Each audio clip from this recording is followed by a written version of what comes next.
देखिए, ये राज ठाकरे का बयान असल में लोगों को आज भी शंका है, क्योंकि हमने अगर बालाकोट में जाकर आतंकवादियों को मारा है, जैसा कि हमारे केंद्र सरकार का दावा रहा, हमारा रक्षा मंत्री या प्रधानमंत्री ये कह रहे हैं कि हमने 300 लोग मारे या 400 लोग मारे, अगर ऐसा होता तो ज़रूर यकीनी तौर पर इंटरनेशनल मीडिया के ज़रिए ये खबर बाहर आती।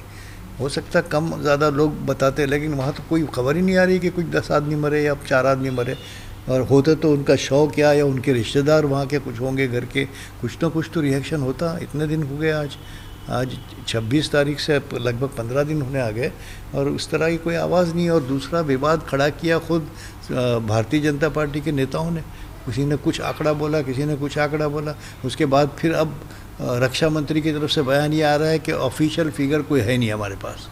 तो ये बड़ा अजीब सा एक वातावरण बना हुआ है। और हमने खुद ये कहा था, जो अभी राज ठाकरे ने बात कही, मैंने ये पहले ही कही थी कि ये सब होने के बाद भी अगर इमरान खान ने असेंबली में बयान दिया और सब ने यूनानिमसली ये तय किया कि अभिनंदन को बगैर किसी शर्त के लौटा दिया जाए, तो ये लौटाया नहीं जाता। फिर उसको जाहिर है उसके साथ तो फिर बड़ा वो लोग, जैसे हम लड़ रहे हैं वो कुलभूषण के लिए, तो वो अभिनंदन के लिए तो हमारे लिए बहुत बड़ा मुश्किल सवाल पैदा हो जाता। मगर उन्होंने उसको भेज दिया, और जब उन्होंने उसको भेज दिया बिल्कुल बिना अफेक्ट किए वो उसको आ गया हमारे पास, भारत में मिल गया, लोगों ने खुशी दिखाई।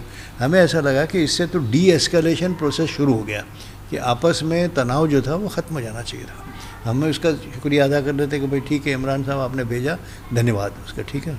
मगर ये नहीं हो कि प्रधानमंत्री चुनाव को सामने रखते हुए जो भाषण देते चले आ रहे हैं 26 तारीख के बाद से भी, हमने ये कर दिया, हमने उनके घर में घुस के मारा, हमने, अरे घुस के मारा उसका कोई सबूत ही नहीं है आपके पास, और क्यों आप उस बात को बार बार दोहरा रहे हो। और ये कोई चुनावी मामला नहीं है, ये देश की सुरक्षा के साथ खिलवाड़ मत करें आप, कि उसको आप अपने वोटों को समेटने के लिए इस्तेमाल करते हैं। राजनाथ सिंह का भी आज कुछ बयान इसी तरह का आ गया है। तो ये राज ठाकरे का कहना कि अगर उनके लोग मरे होते तो अभिनंदन को सुरक्षित इस तरह लौटाया नहीं जाता, इसमें कुछ दम है, इस बात में, इसमें कुछ सच्चाई नज़र आ रही है। उन्होंने ये भी कहा कि अगर एयर स्ट्राइक हुआ पर उनको जो इन्फो दी गई कि यहाँ पे बम डालने, वहाँ पे डालने, वो गलत दी गई, इसलिए उन्होंने सही जगह पे बम नहीं डाले। देखिए, अब उन्होंने कहाँ बम डाले, वाकई में कोई स्ट्रक्चर भी डिमोलिश हुआ है क्या, मलबे कहाँ हैं उसके, या कुछ हत्याएं हुई है क्या, कौन लोग मारे गए हैं, ये सब अभी तक के पर्दे के पीछे है, कुछ पता नहीं चल रहा है। और अगर हमने एयर स्ट्राइक की और हमको पाकिस्तान को सबक सिखाना था तो हम इसका पूरा उपयोग करते, पूरा इस्तेमाल करते इसको, इस पर हम पाकिस्तान को एक्सप्लॉइट करते। बाकायदा हमारे प्रधानमंत्री की तरफ से या रक्षा मंत्री की तरफ से ऑफिशियल स्टेटमेंट जाते पाकिस्तान को कि देखिए हमने इतने आतंकवादियों को मार दिया है। बल्कि विश्व में अमेरिका तक को हम ये कह सकते थे कि आपने एक उसामा बिन लादेन को मारा था तो इतना विश्व भर में प्रचार हुआ था, घुस के मारा था। हमने भी तो घुस के आतंकवादी मारे, जैसा कि प्रधानमंत्री कह रहे हैं। अगर वो सच है तो वही सिचुएशन है। तो हमने एक नहीं बल्कि 50 आतंकवादियों को मारा। तो धरती से आतंकवाद को मिटाने का इतना बड़ा योगदान भारत का है, मगर हम खामोश हैं इसलिए कि ये सच नहीं है, इसमें कहीं ना कहीं शक की गुंजाइश है ना। तो ये डावाडोल वाली बात है, इसलिए हम अपना मुंह नहीं खोल सकते, वरना हम तो पाकिस्तान को तो आड़े हाथ ले लेते। और उसके बाद अभिनंदन का लौटा देना बगैर किसी शर्त के, तो ये क्या डर के नहीं ऐसा दिया जाता? पाकिस्तान क्यों डरेगा आपसे? पाकिस्तान ने भी तो धमकी दे रखी थी आपको कि हम न्यूक्लियर, हम भी जंग करेंगे।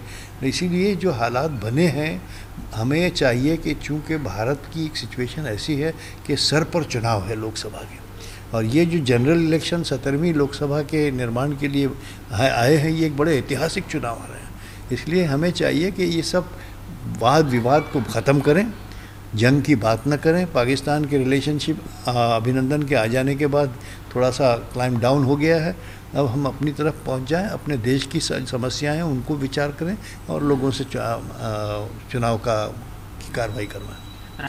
देखिए, ये सारी चीज़ें तो अगर कोई जानकारी इसमें मिलती है राज ठाकरे के द्वारा या किसी और सोर्स से, किसी और सूत्र से, तो हमें जाहिर है कि इसकी पूरी जांच करवानी चाहिए। ये बड़े सेंसिटिव मैटर्स हैं, ये बड़े नेशनल सिक्योरिटी, नेशनल इंटीग्रिटी के सवालात हैं, और अजीत देवल की अगर हरकत में कहीं कोई डर लगता है, शक की गुंजाइश है, उसकी पूरी जांच होनी चाहिए। उनका स्पष्ट तरीके से लोगों के सामने पेश होना आवश्यक है। इतना जिम्मेदार व्यक्ति अगर कोई ऐसी हरकत करता है कि पाकिस्तान से गुप्त मुलाकात करे, तो ये तो हमारे लिए शक की बहुत बड़ी गुंजाइश बन जाती है। देखिए, ये हमला भारतीय जनता पार्टी के लोग बड़े खिसियाने बने पड़े हैं अभी, और उनकी हालत ठीक नहीं है। उनको पता है कि उत्तर प्रदेश में एसपी बीएसपी जो है उनका सफाया कर सकती है। अगर उनकी 50 सीटें उत्तर प्रदेश में कम हो गई और भारत पूरे देश के अंदर उनकी 100 सीटें कम हो गई, तो सत्ता उनके हाथ से निकल गई है। और अगर सत्ता निकल जाती है तो डिस्परेट हो जाते हैं, फ्रस्ट्रेशन में कुछ भी कर सकते हैं।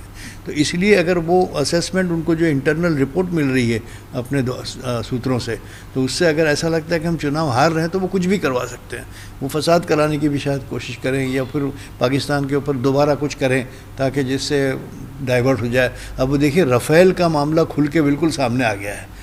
अटॉर्नी जनरल ने जो बात बोली और फिर उसके बाद वापस ले ली, तो उससे तो ये देश में इतना बड़ा मसला है, लेकिन इसको ध्यान हटाने के लिए ही पाकिस्तान और पुलवामा और यही सब चलेगा। मगर जनता जो है वो सब समझती है।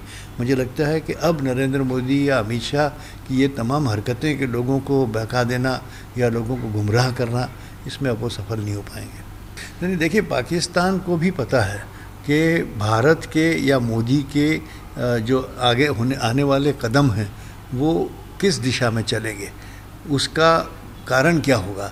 उसके कारण सिर्फ चुनाव है और कुछ नहीं। अब जो नेशनल इलेक्शन पाकिस्तान को, इमरान ने तो खैर ये बयान में भी कहा है कि चुनाव कम से कम ठीक तरीके से पाकिस्तान में हो जाए, शांतिपूर्वक तरीके से हो जाए, मोदी खुद ब खुद हट जाएंगे उसमें से। तो इसीलिए मुझे भी ऐसा लगता है कि प्रधानमंत्री को भी लगता है कि कोई ऐसे माहौल को बनाया जाए वापस कि जिससे हमको चुनावी लाभ मिले। मगर अगर वो ऐसा करते हैं तो ये एक देशद्रोह का काम होगा, और हमें दुख है कि हमारी सरकार जो है, सरकार में बैठे हुए जो लोग हैं मोदी के साथ में, वो इतना नीचे नहीं गिरेंगे कि वो देशद्रोही तक का काम कर लेंगे। देखिए, राजनाथ सिंह ने 5 साल में 3 बार एयर स्ट्राइक कहा है। इसका मतलब उर्वी और ये बालाकोट के अलावा भी एक स्ट्राइक हुई है। तो ये तो कोई तमाशा की बात है। एक गृह मंत्री की तरफ से ऐसा बयान आता है तो वो तीसरी स्ट्राइक गुप्त स्ट्राइक थी, और वो हुई या नहीं हुई या उसके परिणाम क्या हुए वो भारतीय नागरिकों को किसी को अब तक पता नहीं। वो अपना सीने से ला के छुपा के रखे हुए हैं। ये कोई ज़ाती मामला है उनका, ये गृह मंत्री का अपना पर्सनल काम नहीं है। जो एयर स्ट्राइक होती है अगर किसी दूसरे देश में, तो जाहिर है वो भारतीय नागरिकों की सुरक्षा के लिए होती है, भारत की अपनी सुरक्षा के लिए होती है। उनको इस तरह से ये अपनी मर्ज़ी से राजनेता ये उस वक्त खोलेंगे जब चुनाव का हमें कुछ लाभ मिलता हो। तो ये राजनाथ सिंह का जो इस तरह से अभी कहना, सबसे पहले तो हम राजनाथ जी को बड़े आदर से ये पूछना चाहेंगे कि अगर 3rd स्ट्राइक हुई है तो वो पहली स्ट्राइक से भी पहले हुई है, या पहली और दूसरी के बीच में हुई है, या दूसरी के बाद हुई है, और आप ये इस वक्त क्यों इसको खोल रहे हैं। इस वक्त तो कोई टेंशन है नहीं कि कुछ पाकिस्तान हमला करने जा रहा है। तो इस वक्त आप इसलिए कह रहे हैं कि चुनाव आ रहा है और आपको चुनाव में लाभ लेना है, इसलिए ये एक कहानी बना के ला रहे हो। तो हमें बिल्कुल इस पर विश्वास नहीं है कि गृह मंत्री का जो बयान है उसमें कोई सच्चाई है।